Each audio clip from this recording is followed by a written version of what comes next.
निशि प्रवेश मुनि आयस दीना, सबहि संध्या बंदन कीना। कहत कथा इतिहास पुरानी, और रुचिर रजनी जुग जाम शिरानी। रात्रि का प्रवेश होते ही संध्या के समय मुनि ने आज्ञा दी। तब सबने संध्या वंदन किया। फिर प्राचीन कथाएं तथा इतिहास कहते कहते सुंदर रात्रि दोपहर बीत गई। मुनिवर शयन कीन तब जाई, लगे अचरण चापन दो भाई। तो जिनके चरण सरोरुव लागी, करत विविध जप जोग विरागी। ते दो बंद प्रेम जन जीते, गुरुपद कमल पलोटत प्रीते। तब श्रेष्ठ मुनि ने जाकर शयन किया। दोनों भाई उनके चरण दबाने लगे।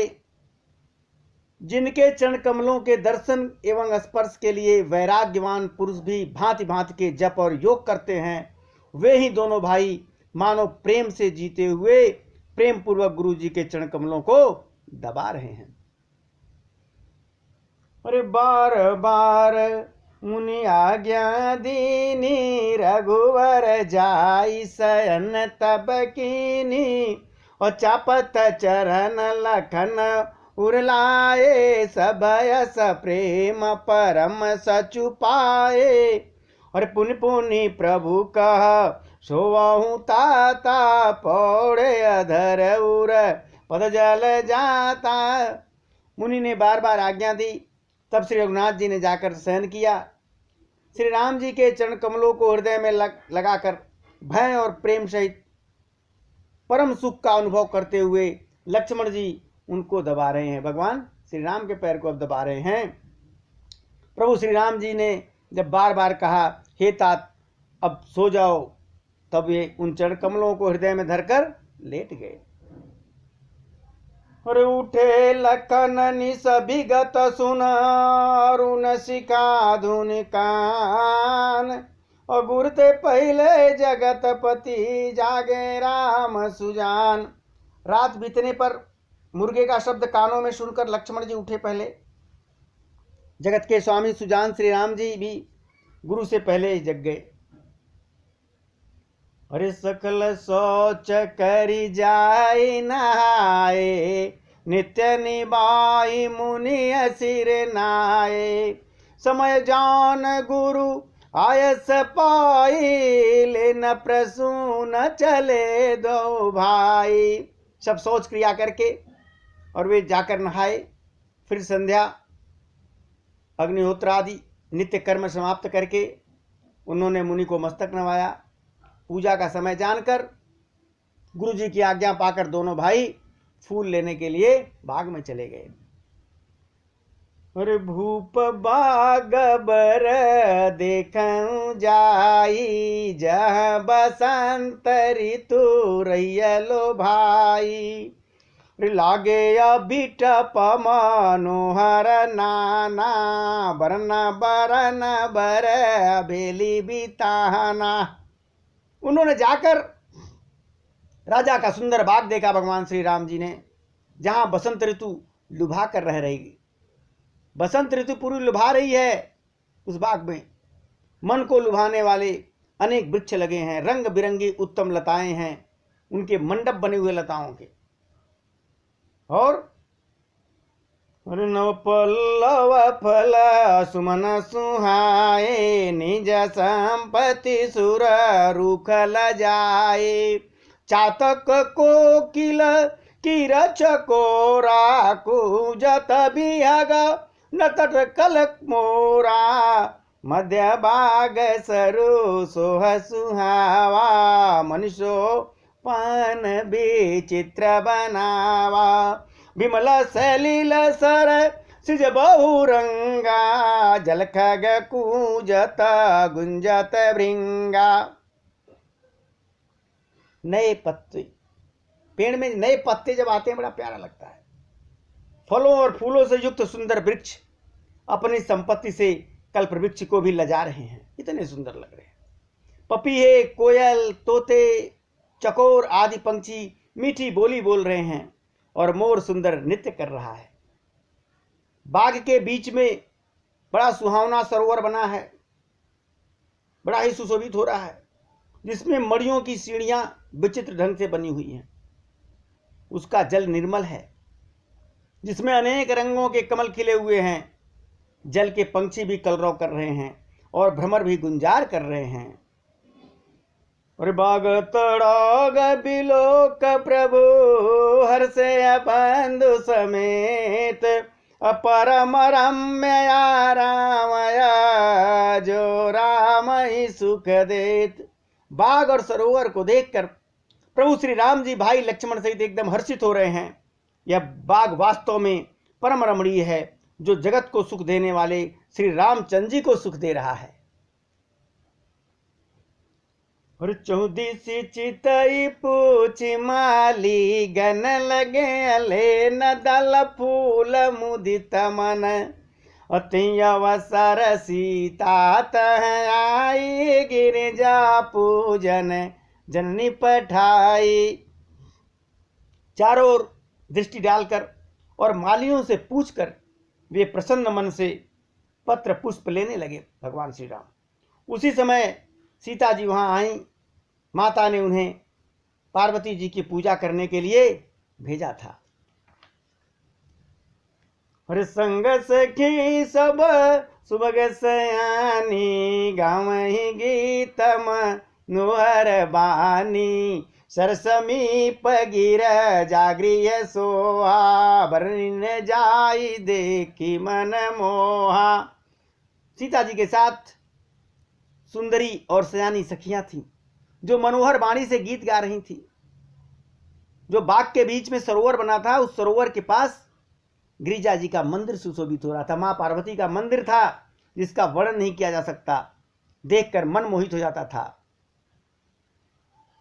तुम जन करी सर सखिन समेता सखिन समेता गई मुदित मना गौरी निकेता पूजा की नय दिक अनुरागा निज अन रूप सु भगवर मागा। सखियों के साथ सरोवर में स्नान करके सीता जी प्रसन्न मन से गिरिजा जी के मंदिर में गईं। उन्होंने बड़े ही प्रेम से पूजा की और अपने योग्य सुंदर वर मांगा मां पार्वती से। रीक सखी ऐसी संग बिहाई और गई रही दे कन फूलवाई ते दो बांधु बिलो के जाई और प्रेम बिबसी तापई आई। सीता जी के साथ जो सखियां गई थी, उसमें से एक सखी का साथ छूट गया, वो फुलवारी देखने चली गई। उसने जाकर दोनों भाइयों को देखा और प्रेम से विह्वल होकर वह सीता के पास दौड़ती हुई आई। सुदशा देखिए सखीना पुलक गात जलनैन कौ कारण निज रस कर अपूछहि सब मृदुबैन। सखियों ने उसकी दशा देखी कि उसका शरीर एकदम पुलकित है और नेत्र में जल भरा हुआ है। सब कोमल वाणी से पूछने लगी कि आपकी प्रसन्नता का कारण क्या, इतनी खुश क्यों हैं? बताती है सखी। देखन बाग कुंवर दो आए भय किशोर सब भांति सुहाए श्याम गौर किम कहूं बखानी और गिरा अनैन नयन बिन बानी। सखी कहती है, दो राजकुमार बाग देखने आए हुए हैं, किशोर अवस्था के हैं और सब प्रकार से सुंदर हैं। वे सांवले और गोरे रंग के हैं, एक सांवला है एक गोरा है। उनके सौंदर्य को मैं कैसे बखान करूं, क्योंकि वाणी तो बिना नेत्र की है। ये वाणी जो बखान करने वाली जीवा है, इसके आंख तो नहीं है और नेत्र के पास वाणी नहीं। जिसने देखा है उसके पास जीवा नहीं है कि बोल सके।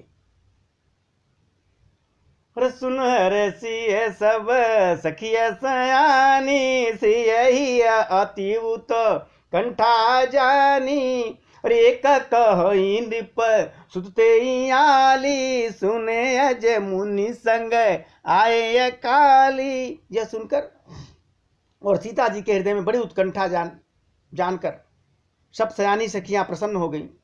तब एक सखी कहने लगी, हे सखी, वे वही राजकुमार हैं जो सुना है कि कल विश्वामित्र मुनि के साथ आए हैं। और जिन निज रूप मोहनी डारी, कीने स्वबस नगर नर नारी। तो बरनत छवि जहाँ तसम लोगु, अवस देखिए देखन जोगु।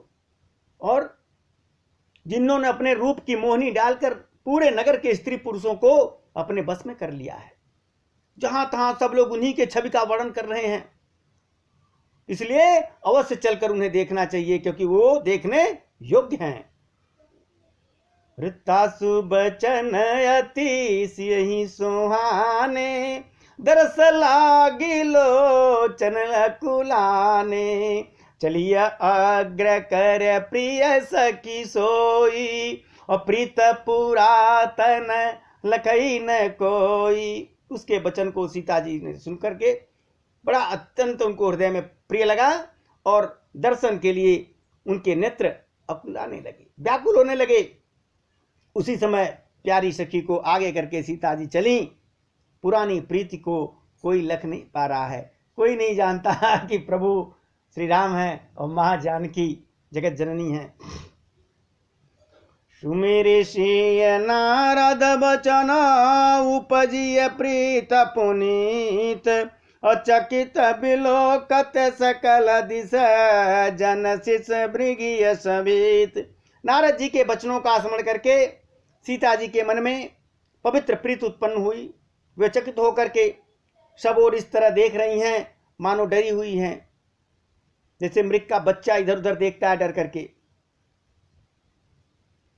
अरे कंकन किंकिन नूपुर धुन सुनि कहतल, खनसन राम हृदय गुनी। मानहु मदन दुंदुभि दीनी, मनसा विश्व बीजय कह कीनी। हाथों के कड़े कंकन, करधनी जो कमर में पहनते हैं, और पाजेब के शब्द सुनकर श्री राम जी हृदय में विचार कर लक्ष्मण से कहते हैं, यह ध्वनि ऐसी आ रही है मानो कामदेव ने विश्व को जीतने का संकल्प करके डंके पर चोट मारी है। रस कही फिर चित ते ओरा, सिया मुख शशि भय नयन चकोरा। भया बिलोचन चारु अचंचल, मनहु सकुच निमि तजय दिगंचल। ऐसा कहकर श्री राम जी ने फिर कर उस ओर देखा जिधर से आवाज आ रही थी। श्री सीता जी के मुख रूपी चंद्रमा को निहारने के लिए उनके नेत्र चकोर बन गए, सुंदर नेत्र स्थिर हो गए, टकटकी लग गई, एक टक देख रहे हैं, मानो जनक जी के पूर्वज ने, जिनका सबकी पलकों में निवास माना गया है, लड़की दामाद के मिलन प्रसंग को देखना उचित नहीं, इस भाव से सकुचाकर पलकें छोड़ दी, पलकों में रहना ही छोड़ दिया, जिसके पलकों का गिरना रुक गया हो। मतलब बिना पलक गिराए देख रहे हैं प्रभु। देख सी शोभा सुख पावा, हृदय सराह तब चनन आवा। जन बिरंच सब निज निपुणाई, बिरच विश्व कह प्रगट दिखाई। सीता जी की शोभा को देखकर श्री राम जी ने बड़ा सुख पाया, हृदय में वे उनकी सराहना करते हैं, किंतु मुख से वचन नहीं निकलते। वह शोभा ऐसी अनुपम है मानो ब्रह्मा ने अपनी सारी निपुणता को मूर्तिमान कर संसार को प्रकट करने के लिए दिखा दिया हो। अरे सुंदरता कह सुंदर करई, छब गृह दीप सिखा जनु बरई। सब उपमा कवि रह जुठारी, और कई पट तरऊ भी देह कुमारी। वह सीता जी की शोभा जो सुंदरता को भी सुंदर करने वाली है, वह ऐसी मालूम होती है मानो सुंदरता रूपी घर में दीपक की लौ जल रही हो। अब तक सुंदरता रूपी भवन में अंधेरा था, वह भवन मानो सीता जी की सुंदरता रूपी दीप शिखा को पाकर जगमगा उठा है, पहले से भी अधिक सुंदर हो गया है। सारी उपमाओं को तो कवियों ने जूठा कर रखा है। मैं जनक नंदिनी श्री सीता जी की किससे उपमा दूं, इतनी सुंदर है। ऋषि शोभाह्य बरनि प्रभो आपन दशा विचारी, बोले सुच मन अनुजसना बचन समय अनुसार। इस प्रकार हृदय में सीता जी की शोभा का वर्णन करके और अपनी दशा को विचार कर प्रभु श्री रामचंद्र जी पवित्र मन से अपने छोटे भाई लक्ष्मण से समयानुकूल बात करते हैं, बताते हैं। क्या बोलते हैं? तात जनक तनयाय सोई, और धनुष यज्ञ जेहि कारण होई। तो पूजन गौरी सखी लई आई, करत प्रकाश फिरत फुलवाई। हे तात, क्योंकि भगवान देखे एक निगाह से, अब सफाई भी देंगे छोटे भाई को। क्या? हे तात, यह वही जानकी जनक जी की कन्या है जिसके लिए धनुष यज्ञ हो रहा है। सखियां इन्हें यहाँ गौरी पूजन के लिए लाई हैं, जब फुलवाड़ी में प्रकाश करती हुई फिर रही हैं। जासु बिलोक अलौकिक शोभा, सज पुनीत मोर मन क्षोभा। सो सब कारण जान विधाता, और फर्क सुबद अंग सुन व्राता। जिसकी अलौकिक सुंदरता देखकर स्वभाव से ही पवित्र मेरा मन क्षुब्ध हो गया। जितना पवित्र मेरा मन है वो भी मोहित हो गया। वह सब कारण अथवा उसका सब कारण तो विधाता जानते हैं, किंतु हे भाई सुनो, मेरे मंगलदायक दाहिने अंग फड़क रहे हैं, यानी कुछ शुभ होना वाला है। रघुवंशी न कर सहज सुभाओ, मन को पंथ पग धरई न काऊ। मोहियतिशय प्रतीत मन केरी, जही सपने ऊपर नारी नहेरी। कहते हैं भगवान रघुवंशियों का यह सहज स्वभाव है कि उनका मन कभी कुमार्ग पर नहीं जाता। मुझे तो अपने मन का अत्यंत ही विश्वास है कि जिससे स्वप्न में भी पराई स्त्री पर दृष्टि नहीं डाली है। जिनके लाइन रिपुरन पीठ नहीं पावे पर, मन डीठी मंगन लाइन जिनके नाही, ते नरवर थो रे जग माही। रण में शत्रु जिनकी पीठ नहीं देख पाते, अर्थात जो लड़ाई के मैदान से भागते नहीं, पराई स्त्रियां जिनके मन और दृष्टि को नहीं खींच पाती, और भिखारी जिनके यहाँ से खाली नहीं जा पाते, ऐसे श्रेष्ठ पुरुष संसार में बहुत कम होते हैं। और करतवत कही अनुज सना, मन सिय रूप लोभान। मुख सरोज मकरंद छवि, करई मधुपैव पान। यो श्री राम जी छोटे भाई से बात कर रहे हैं, पर मन सीता जी के रूप में लुभाया हुआ है। उनके मुख रूपी कमल के छवि रूप मकरंद रस को भौरे की तरह पी रहा है। चितवत चकित चहु दिस सीता, कह गए नृप किशोर मन चिंता।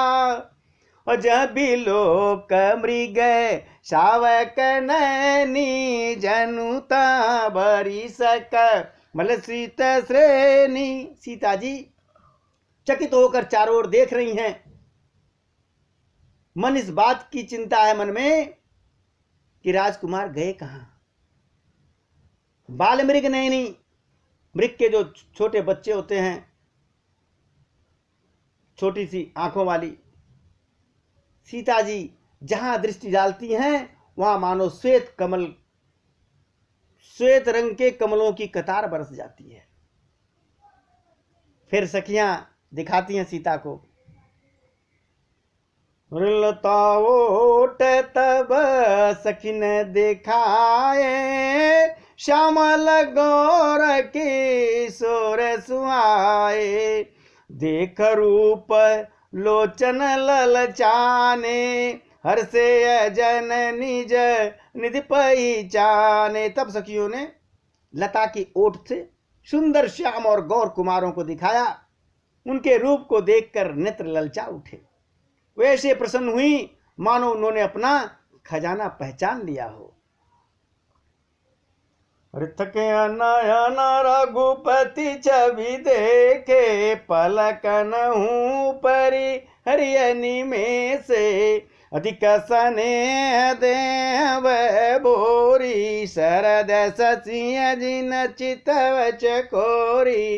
श्री रघुनाथ जी की छवि देखकर नेत्र थकित हो गए, पलकों ने भी गिरना छोड़ दिया। अधिक स्नेह के कारण शरीर विबल हो गया, बेकाबू हो गया, मानो शरद ऋतु के चंद्रमा को चकोरी बेसुध होकर के देख रही हो। लोचन मगरामयूरयानी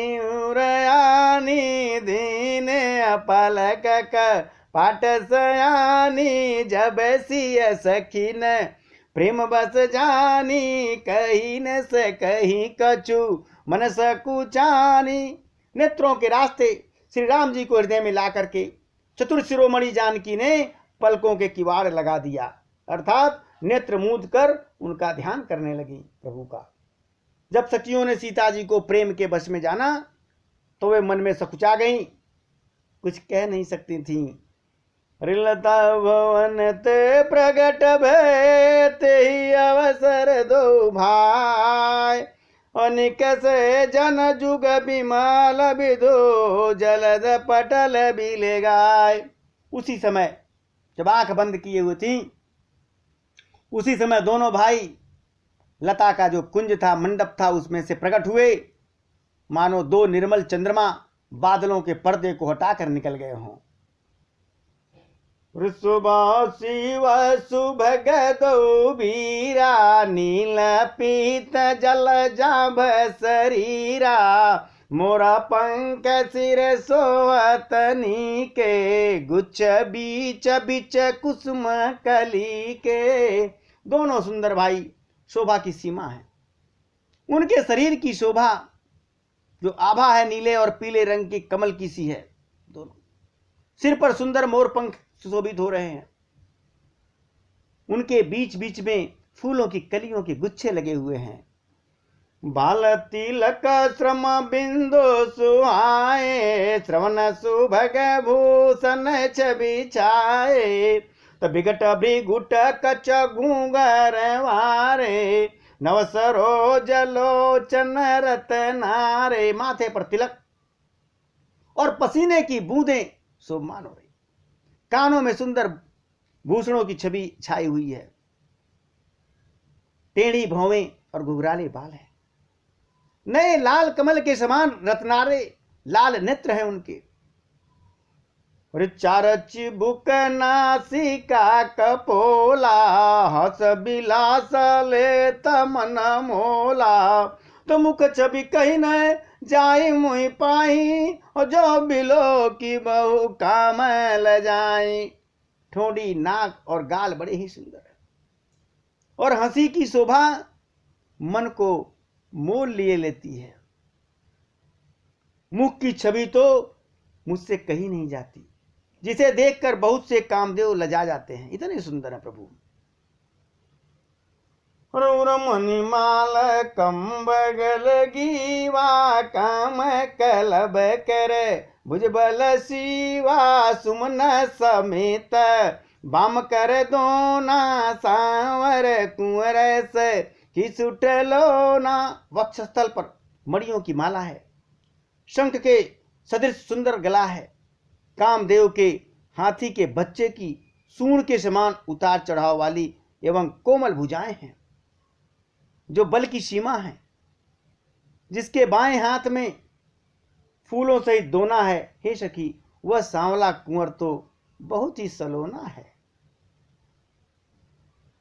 के हरि कटपट पीत धर सुषमाशील निधान और देख भान कुलभूषण बिसरा सकिन अपान। सिंह किसी पतली लचीली कमर वाले पीताम्बर धारण किए हुए शोभा और सील के भंडार सूर्यकुल के भूषण श्री राम जी को देखकर सखियां अपने आप को भूल गईं।